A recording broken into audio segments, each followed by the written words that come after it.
ഫിഖ്ഹിൽ തോന്നിയതുപോലെ പറയാറുള്ള വഹാബികളിലെ ജിന്ന് വിഭാഗം നേതാവ് വെള്ളിയാഴ്ചയും പെരുന്നാളും ഒന്നിച്ചു വന്നാൽ ജുമാ സംഘടിപ്പിക്കൽ നിർബന്ധവും പങ്കെടുക്കൽ ഇഷ്ടാനുസരണവുമാവാം എന്ന വിചിത്ര ഫത്വ നൽകിയത് ചർച്ചയായിരിക്കുന്നു. ഇവരുടെ ഗവേഷണ രീതിയെ സംബന്ധിച്ച് എന്തു പറയുന്നു?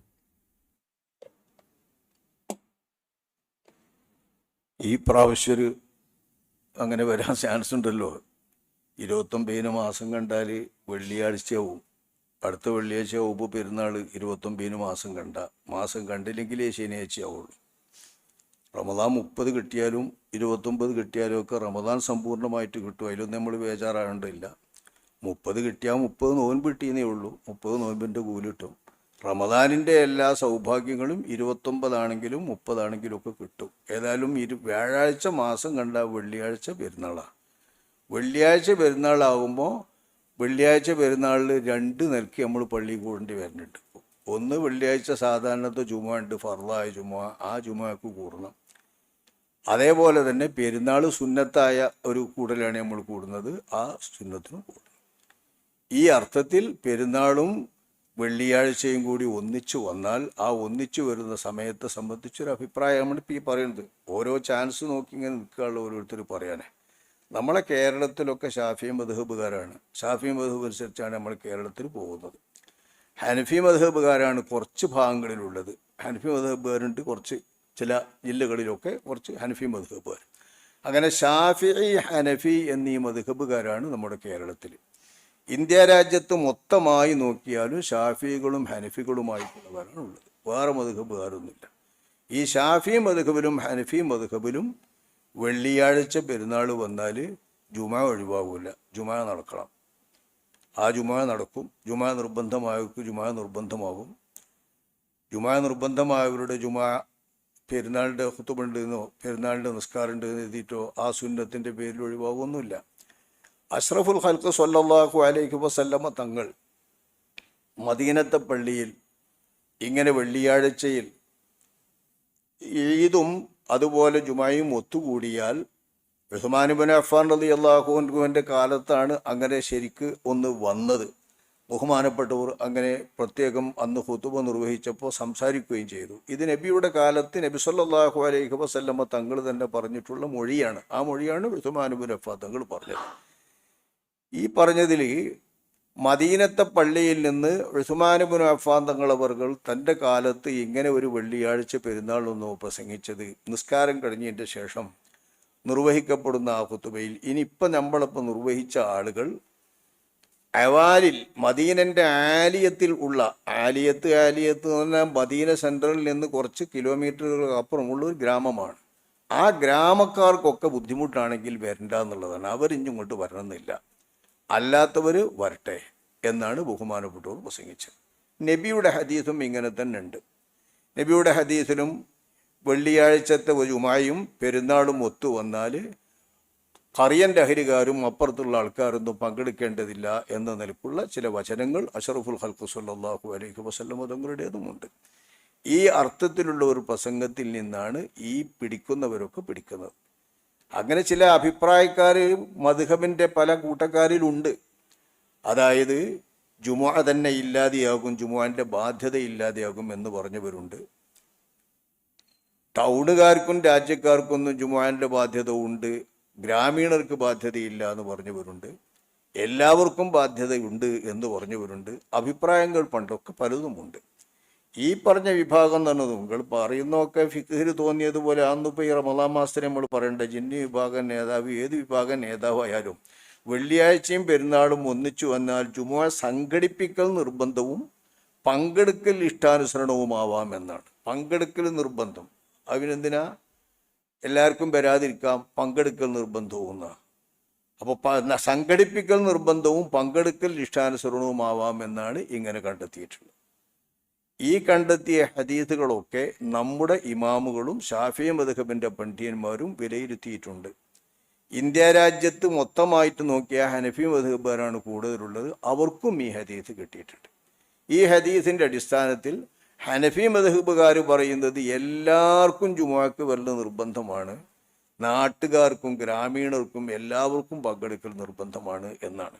ജുമാ പണ്ടത്തെ കാലത്തൊക്കെ നാടിലാണ് നടത്തുക. നാട് എന്ന് പറഞ്ഞാൽ വലിയ രാജ്യത്ത് വലിയ പട്ടണങ്ങളിലും ഗ്രാമങ്ങൾ ചുറ്റുഭാഗത്തുള്ളിടത്തുള്ളവരൊക്കെ ബാങ്ക് കൊടുത്താൽ കേൾക്കുന്ന ദൂരമുള്ളവരാണെങ്കിൽ ഈ ജുമായിലേക്ക് വരിക ചെയ്യുക. അതിനനുസരിച്ചാണ് ആ സംഗതി പറയുന്നത്. നാട്ടുകാരെന്നും അഹ്ലുൽ ബലദ് എന്നും അഹ്ലുൽ ഖുറ എന്നൊക്കെ കണക്കൂട്ടുന്നത് അതിൻ്റെ അടിസ്ഥാനത്തിലാണ്. അപ്പോൾ ബലദിൻ്റെ ഏറ്റവും പ്രധാനപ്പെട്ട സെൻറ്ററുകളിൽ നടത്തപ്പെടുന്ന ജുമായിലേക്ക് ഗ്രാമീണരായ ആളുകൾക്ക് വരാൻ പ്രയാസമുണ്ടാകും. പെരുന്നാളിൻ്റെ ജുമാ കഴിഞ്ഞ് കണ്ട് തിരിച്ചു പോയാൽ അങ്ങനെ പ്രയാസമുള്ള ആളുകൾ ആ പ്രയാസത്തിൻ്റെ പേരിൽ അവർക്ക് നിർബന്ധമായി ജുമുഅയിൽ പങ്കെടുക്കാതിരിക്കാനുള്ള ഉദ്റുണ്ട്. ഇത് സാധാരണഗതിയിൽ ജുമുഅ നടക്കുമ്പോഴൊക്കെ ഉള്ളത് തന്നെയാണ്. ജുമുഅ നിർബന്ധമാകുന്ന ആളുകൾക്ക് അവരുടെ കാരണങ്ങളുടെ അടിസ്ഥാനത്തിൽ ജുമുഅയിൽ വിഷമം വരണ്ടെങ്കിൽ ആ വിഷമത്തിൻ്റെ അടിസ്ഥാനത്തിൽ പോരാതിരിക്കാമല്ലോ. ഈ അർത്ഥത്തിൽ ഗ്രാമീണരായ ദൂരമുള്ള ആളുകൾക്ക് വരാൻ വിഷമമുണ്ടെങ്കിൽ അവർ ഇനി ജുമുഅക്ക് വരേണ്ടതില്ല, അവരുടെ ഉദ്റിൻ്റെ അടിസ്ഥാനത്തിൽ നിന്ന് കൊള്ളട്ടെ എന്നുള്ള ആശയമാണ് ഈ ഹദീസിനെ സംബന്ധിച്ചിടത്തോളം നമ്മുടെ മദ്ഹബിൻ്റെ ഇമാമിയങ്ങൾ വിശദീകരിച്ചിട്ടുള്ളതും അവർ പ്രത്യേകം മസാല പറഞ്ഞിട്ടുള്ളതും. ഹനഫികളാവട്ടെ എല്ലാ ഗ്രാമീണരും നാടിലുള്ളവരും എല്ലാവരും ജുമാ നിർബന്ധമായവർ തന്നെയാണ്. ജുമാക്ക് ഉദറുള്ളവർക്ക് എപ്പോഴും ഉദറുണ്ടല്ലോ, ആ ഉദറനുസരിച്ച് വരാതിരിക്കാമെന്നല്ലാതെ ജുമാ നഷ്ടപ്പെടുന്ന കാര്യമില്ല എന്ന് പറയുന്നവരാണ്. ഇപ്പം കേരളത്തിലും ഇന്ത്യ രാജ്യത്തും ജീവിക്കുന്ന ഷാഫി മദ്ഹബുകാരും ഹനഫി മദ്ഹബുകാരെ സംബന്ധിച്ചിടത്തോളം ജുമുഅ നിർബന്ധമാണ്. ആ നിർബന്ധ ബാധ്യത ഈ പെരുന്നാളിൻ്റെ സുന്നത്ത് കൊണ്ട് ഒഴിവാവുകയില്ല. പെരുന്നാളിൻ്റെ സുന്നത്താണ്. ആ സുന്നത്ത് നിർവഹിച്ചത് കൊണ്ട് ജുമുഅയുടെ ഫർളിൻ്റെ ബാധ്യത ഒരിക്കലും ഒഴിവാവുകയില്ല എന്നതാണ് ന്യായം. ഈ ന്യായം മനസ്സിലാക്കിയിട്ട് വിവരിച്ചിട്ടുള്ള മദ്ഹബിൻ്റെ പണ്ഡിതന്മാർ കണ്ടതല്ലാത്ത ഒരു ഹദീസ് ആകാശത്തുനിന്ന് നിലം തൊടാതെ വന്ന് ഈ പറയുന്ന ആളുകൾക്കായിട്ട് കിട്ടിയൊരു ഹദീസൊന്നും ഉണ്ടാവില്ലോ. ഇവർ പറയുന്ന ഹദീസുകളെല്ലാം നമ്മുടെ മദ്ഹബിൻ്റെ ഇമാമുകൾ കണ്ടെത്തിയതാണ്, വിവരിച്ചതാണ്, അവർ നിരീക്ഷിച്ചതാണ്. ആ നിരീക്ഷണത്തിൻ്റെ അടിസ്ഥാനത്തിൽ അവരെല്ലാ നിയമങ്ങളും വെച്ചതാണ്. അപ്പം നമ്മളെ മദ്ഹബിൽ ഈ ഹദീസ് വിലയിരുത്തിയിട്ട് പറയുന്നത് നമ്മുടെ മദ്ഹബിൽ നടക്കുന്ന പണ്ഡിതന്മാർ അവർ ഈ ഹദീസുകളെല്ലാം അതിന്മാർക്കൊക്കെ കിട്ടുള്ളൂ. ഷറഹുൽ മുഹദ്ദബിൽ നിന്നോ ഇമാൻ നബി തങ്ങളുടെ പോലുള്ള കിതാബുകളിൽ നിന്നോ ഷറഹ് മുസ്ലിമിൽ നിന്നോ ഒക്കെയാണ് ഇവർക്ക് മദ്ഹബുകൾ സംബന്ധമായിട്ട് അഭിപ്രായ വ്യത്യാസമുള്ള മസ്അലകൾക്ക് നിദാനമായ ഹദീസുകളൊക്കെ കിട്ടുക. അത്തരം ഹദീസുകളിൽപ്പെട്ട ഒരു ഹദീസാണിത്. അഭിപ്രായ വ്യത്യാസമുള്ള കാര്യമാണ്. ഇവരുടെ മാത്രം ഗവേഷണമല്ല, ഗവേഷണപരമായിട്ട് ഈ ഹദീസിനെ സമീപിച്ച പലർക്കും അഭിപ്രായ വ്യത്യാസം ഉണ്ടായിട്ടുണ്ട് മുമ്പ് എന്നാണ് ഞാൻ ചൂണ്ടിക്കാണിച്ചത്. ഇവർക്കായിട്ടൊരു ഗവേഷണമല്ല.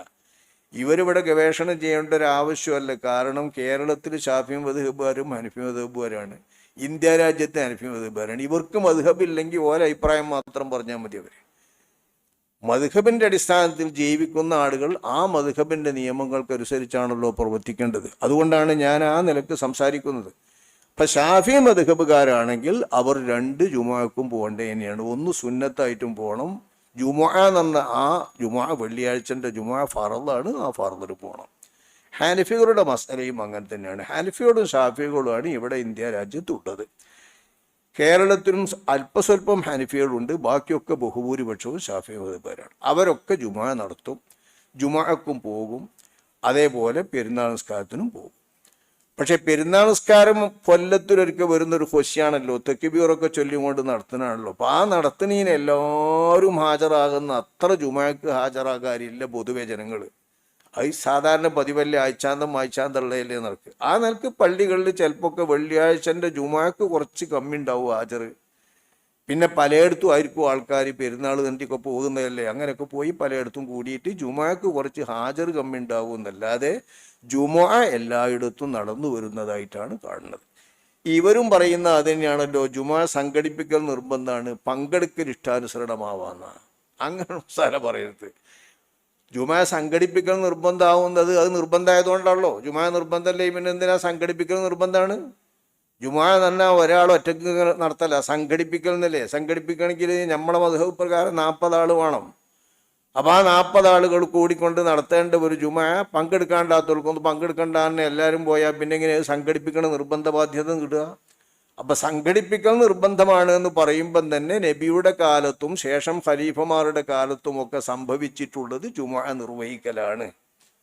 പെരുന്നാൾ നമസ്കാരം നിർവഹിച്ച ശേഷം ജുമുഅ നിർവഹിക്കലാണ്. പക്ഷേ മദീനയുടെ ഗ്രാമപ്രദേശങ്ങളിലുള്ള ദൂരപ്രദേശത്തെ ആൾക്കാർക്ക് ജുമുഅക്ക് രണ്ടാമതും കൂടി വരാൻ ഹാജരാക്കാൻ പ്രയാസമുള്ളത് കൊണ്ട്, അങ്ങനെ പ്രയാസമുള്ളവർ ഉദറുകാരായതുകൊണ്ട് വരേണ്ടതില്ല എന്നോ, അല്ലെങ്കിൽ അവർക്ക് ഈ ജുമുഅ രണ്ടും കൂടി ഒരുമിച്ച് കൂടുമ്പോൾ നിർബന്ധ ബാധ്യത അത്തരം ഗ്രാമക്കാർക്ക് വരില്ല എന്നോ, ഇങ്ങനെയല്ല ഇന്ന് മനസ്സിലാക്കാൻ പറ്റുള്ളൂ. ഇതാണ് നമ്മുടെ പണ്ഡിയന്മാരും ഇമാമിയങ്ങളും മനസ്സിലാക്കിയിട്ടുള്ളത്.